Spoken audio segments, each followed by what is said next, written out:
అంశం ఏంటంటే దేవుడు ఉన్నాడు, ఆయన తన మందిరములో ఉన్నాడు. అందరు చెప్పండి, యెహోవా తన పరిశుద్ధ ఆలయములో ఉన్నాడు. ఉంటాడు కాదు అంటే ఇప్పుడు ఉన్నాడు లేదా అండి? ఇప్పుడు ఇక్కడ ఉన్నాడు. మీరు ఎప్పుడు వచ్చినా ఉంటాడు ఆయన. అంటే కంటికి కనిపించడు, అదొక్కటంతే.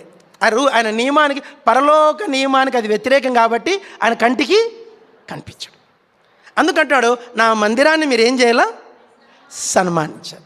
మొదటి ఏం సన్మానించాలి? నా పరిశుద్ధతను సన్మానించాలా, నా మందిరాన్ని సన్మానించాలి. నువ్వు నా మందిరాన్ని సన్మానిస్తే నేను చూసుకుంటాను. కానీ నీ జీవితాన్ని నేను చూసుకుంటా, నీ పిల్లల్ని నేను చూసుకుంటా, నీ కుటుంబాన్ని నేను చూసుకుంటా, నీ భవిష్యత్తు నేను చూసుకుంటా.